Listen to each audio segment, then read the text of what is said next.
মাত্র এক সপ্তাহ আগে প্রেসিডেন্ট ডোনাল্ড ট্রাম্প যুক্তরাজ্যকে মধ্যপ্রাচ্য রণতরী না পাঠানোর পরামর্শ দিয়ে বলেছিলেন, ইরান যুদ্ধে তিনি এরই মধ্যে জয়ী হয়েছেন এবং যুক্তরাজ্যের রণতরীর সহায়তা তার লাগবে না। কিন্তু সেই দাবির রেশ কাটতে না কাটতেই এখন তিনি আমেরিকার বিশেষ সম্পর্ক থাকা মিত্র দেশ, ন্যাটোভুক্ত রাষ্ট্র এবং এমনকি চীনের প্রতিও আহ্বান জানাচ্ছেন কৌশলগতভাবে গুরুত্বপূর্ণ হরমুজ প্রণালী উন্মুক্ত করতে রণতরী পাঠানোর জন্য। ট্রাম্পের এই আকস্মিক অবস্থান পরিবর্তন এবং এরই মধ্যে যে যুদ্ধে তিনি জিতে গেছেন বলে ঘোষণা দিয়েছেন, সেই যুদ্ধে এখন কেন বিদেশি সহায়তার প্রয়োজন দেখা দিচ্ছে, এ প্রশ্নটি জোরালো করে তুলেছে ওয়াশিংটন আসলে ইরান এ সংঘাত থেকে বের হওয়ার কোনো স্পষ্ট পথ খুঁজে পাচ্ছে কিনা। ফিনান্সিয়াল টাইমসকে দেওয়া এক সাক্ষাৎকারে ট্রাম্পের এ নতুন আহ্বান যুদ্ধের প্রকৃত পরিস্থিতি নিয়ে ধোঁয়াশা তৈরি করেছে। তিনি ইঙ্গিত দিয়েছেন, এ সহায়তার অনুরোধে সাড়া না দিলে ইউরোপের মার্কিন প্রতিরক্ষা ব্যবস্থা এবং চীনা নেতা সি জিনপিং এর সঙ্গে তার আসন্ন শীর্ষ সম্মেলন ঝুঁকিতে পড়তে পারে। ট্রাম্প বারবার বিজয়ের দাবি করলেও বাস্তব চিত্র বলছে ভিন্ন কথা। ইরান কার্যত হরমুজ প্রণালী বন্ধ করে দেওয়ায় বিশ্বজুড়ে জ্বালানি সংকট তৈরি হয়েছে এবং তেলের দাম অস্বাভাবিক বৃদ্ধি পেয়েছে, যা খোদ আমেরিকার অভ্যন্তরীণ রাজনীতিতে ট্রাম্পের অবস্থানকে দুর্লভ করেছে। ইরানের ক্ষেপণাস্ত্র ও সামুদ্রিক ড্রোন মোকাবেলা এবং মাইন অপসারণের কাজ অত্যন্ত সময় সাপেক্ষ এবং জটিল।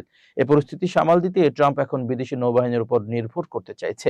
প্রশাসনের উচ্চপদস্থ কর্মকর্তারা জনমনে ও বিশ্ববাজারে যুদ্ধের সমাপ্তি নিয়ে আশার বাণী শোনালেও সেখানে যথেষ্ট বৈপরীত্য রয়েছে। জাতিসংঘে মার্কিন রাষ্ট্রদূত মাইক ওয়ালশ সিএনএন-কে দেওয়া এক সাক্ষাৎকারে বলেন, আধুনিক সামরিক ইতিহাসের অনন্য বিজয় বলে বর্ণনা করলেও মার্কিন সেনারা ঠিক কবে নাগাদ দেশে ফিরবে সে বিষয়ে কোনো সুনির্দিষ্ট সময়সীমা দেননি। অন্যদিকে জ্বালানি মন্ত্রী ক্রিস রাইট আশা প্রকাশ করেছেন যে আগামী কয়েক সপ্তাহের মধ্যে এই সংঘাতের অবসান ঘটবে। কিন্তু ইসরায়েলের পক্ষ থেকে জানানো হয়েছে যে ইরানের সামরিক ও গোয়েন্দা লক্ষ্যবস্তুগুলোতে তাদের ধ্বংসাত্মক বিমান হামলা আরো অন্তত ৩ সপ্তাহ চলতে পারে। ইসরায়েল দীর্ঘস্থায়ী যুদ্ধে অভ্যস্ত হলেও মার্কিন ভোটার ও নেতাদের জন্য এ অনিশ্চয়তা উদ্বেগের কারণ হয়ে দাঁড়িয়েছে। ট্রাম্পের জন্য আরেকটি বড় মাথা ব্যথার কারণ হলো ইরানের পারমাণবিক কর্মসূচি।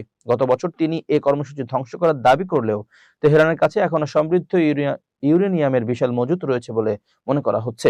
এই হুমকি মোকাবেলায় মার্কিন স্পেশাল ফোর্সের কয়েকশো সেনার বিপজ্জনক অভিযানের প্রয়োজন হতে পারে, যা সরাসরি স্থল যুদ্ধের ঝুঁকি বাড়িয়ে দেবে।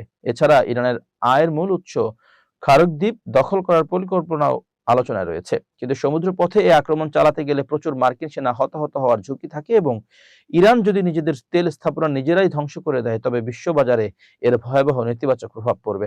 রাজনৈতিকভাবে ইরানের পক্ষ থেকে কোনো নতি স্বীকারের লক্ষণ দেখা যাচ্ছে না। ট্রাম্পের নিঃশর্ত আত্মসমর্পণের দাবি তেহরান কানেই তুলছে না, বরং নতুন সর্বোচ্চ নেতা মোজতবা খামেনির উত্থান ওয়াশিংটনের বিরুদ্ধে দীর্ঘস্থায়ী প্রতিরোধের সংকেত দিচ্ছে। ডেমোক্রেটরা অভিযোগ করছেন, কোন সুস্পষ্ট প্রস্থান কৌশল ছাড়াই ট্রাম্প এ যুদ্ধ শুরু করেছেন এবং ইরাক বা আফগানিস্তানের মতো আরো একটি চিরস্থায়ী যুদ্ধের চোরাবালিতে আমেরিকাকে আটকে ফেলেছেন। রিপাবলিকানরা আসন্ন মধ্যবর্তী নির্বাচনে পরাজয়ের ভয়ে দ্রুত যুদ্ধ শেষ করার পক্ষে থাকলে হরমুজ প্রণালী নিয়ে সৃষ্ট সংকট ট্রাম্পকে বিভিন্ন দেশের কাছে হাত পাততে বাধ্য করছে। ফলে বিজয়ের ঘোষণা দিলেও মিত্রদের রণতরী ছাড়া ট্রাম্পের পক্ষে এ যুদ্ধের সমাপ্তি টানা এখন প্রায় অসম্ভব হয়ে দাঁড়িয়েছে।